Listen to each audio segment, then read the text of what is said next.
This is ASMR to the G2. If you haven't already subscribed to our channel, I would love it if you did so we can grow our little family here on YouTube. Also, if you want more ASMR videos from me, I do have a second channel where I upload ASMR videos in Greek. For today's video, we are going to continue with our storybook collection. I apologize in advance if you hear any background noise, but it is around 9 p.m. and everybody is home, including all of my neighbors. Today's story is Mulan. I will do my best to show you as much of the pages as I can. Long ago, maybe I'll show you the pictures better while I read. I'm just trying to get the glare out of the book, like that. Okay. Long ago, beyond the Great Wall of China, a young woman named Mulan lived with her family. One day, the emperor's aide rode into town. The Huns have invaded China, he announced. One man from every family must serve in the imperial army. Mulan's father felt it was his duty to join the army even though he had been injured in earlier battles. That night he began to practice some fighting moves, unaware that Mulan was watching. Suddenly, a pain from an old wound shot through his leg and he collapsed on the floor. Mulan knew that her father wouldn't be able to survive another battle, so she decided to disguise herself as a man and take his place. She cut her hair, put on soldier's clothing, and left in the middle of the night on her horse, Khan. But Mulan was not alone. The spirits of her ancestors sent Mushu, a tiny dragon, along to protect her.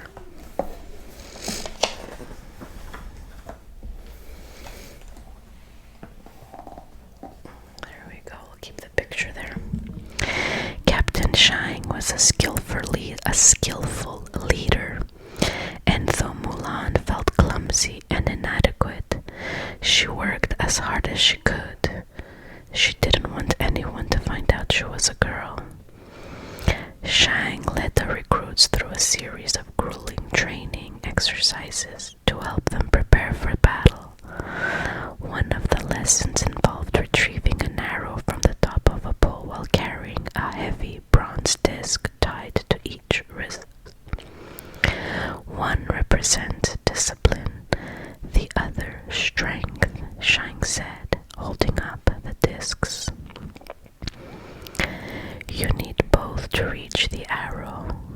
No one was able to do it. Finally, after several attempts, Mulan had an idea. She tied the weights onto her wrists, but looped them together and used them to hoist herself to the top. She had done it. All the soldiers admired Mulan's determination, and they still didn't know that she wasn't a man. After much training, Shang led the soldiers to the Shao Pass to meet the rest of the army.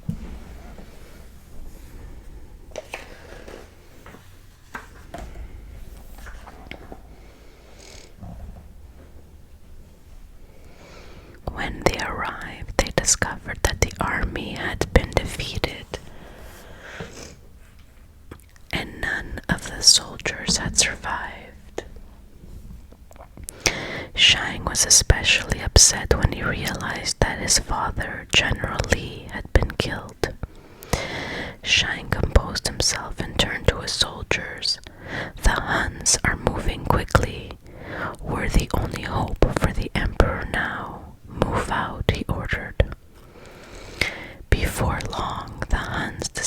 Shang and his troops.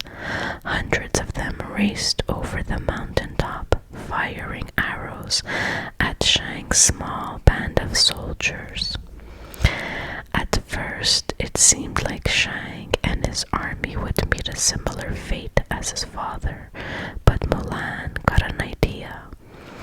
She seized a cannon and ran right toward the Huns. When she had almost reached their leader, Shang Yu, Mulan aimed the cannon above his head.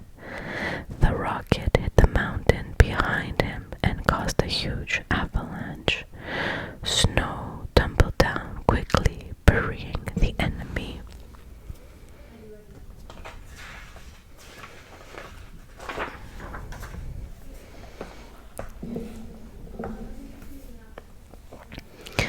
Mulan had been wounded, but she was still able to jump on her horse and pull Shang away from the snow just before he was buried.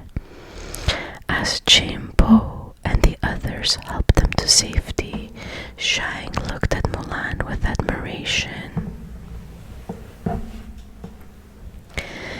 Ping, you are the craziest man I've ever met.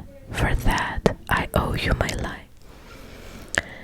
From now on, you have my trust. But Mulan's wound had to be treated by a doctor. It was then the doctor told the soldiers that Ping was really a woman named Mulan. At that time in China, excuse me, I had to sneeze. Mulan's deception was punishable by death. Shang spared her. A life for a life, he declared. My debt is repaid, he told her. She would not be allowed. He told her she would not be allowed to continue on with the other soldiers. Dejected, Mulan watched the troops march away, leaving her alone with Mushu and Khan. With a heavy heart, she confided in the dragon. I should never have left home. I just wanted to do things right so that when I looked in the mirror I would see someone worthwhile. But I was wrong. I see nothing. You risked your life to help the people you love, Mushu replied. But don't worry, things will work out.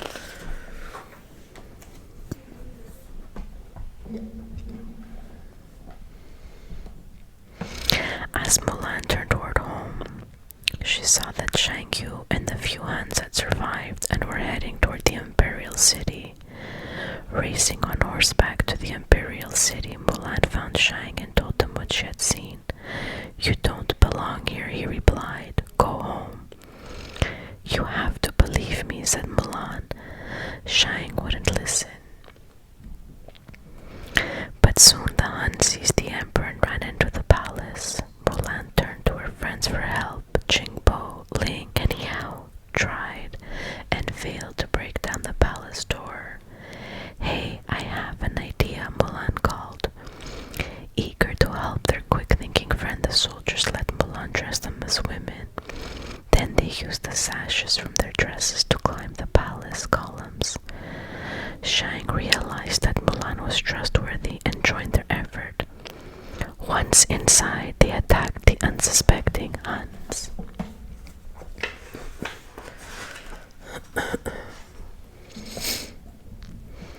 Together, Mulan, Shang, and the others knocked out the Han soldiers and rescued the emperor. Furious that the emperor had escaped, the Han leader drew a sword.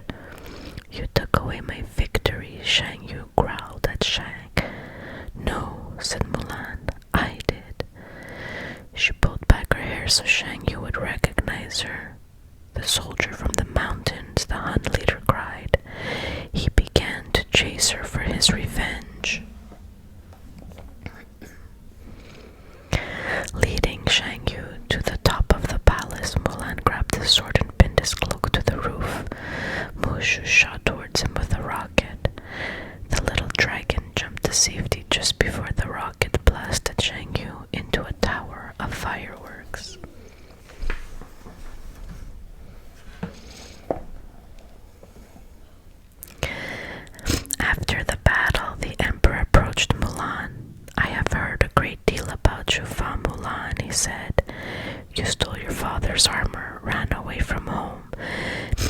impersonated a soldier, deceived your commanding officer, dishonored the Chinese army, destroyed my palace, and you have saved us all." Then he bowed to Mulan in gratitude. Sorry, I just need to get a tissue for my nose.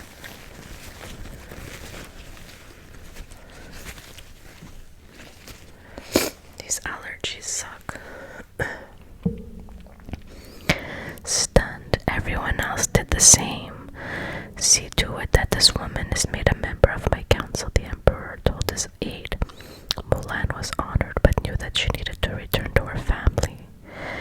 "Then take this, so your family will know that what you have done for me," the emperor said, handing her a pendant with his crest on it.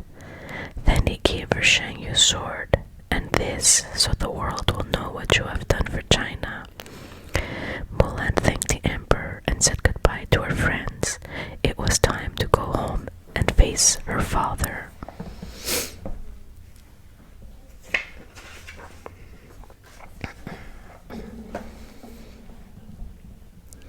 At home, Mulan presented the emperor's pendant and Shan Yu's sword to her father. "They are gifts to honor the Fa family," she explained, bowing her head. He put them aside and hugged Mulan. "The greatest gift and honor is having you for a daughter," he said. Shang had followed Mulan home. He had realized that his feelings for her had grown. She had been very courageous and he admired her for it. Mulan invited Shang to stay for dinner. He and her family celebrated, delighted everything had turned out so well. And that is where we end for today. Let me put my trusty bookmark in there. I hope you guys like this story. I hope you were able to relax and you weren't bothered by the background noise of my children and neighbors. Thank you all for joining me again today, and I will see you all in the next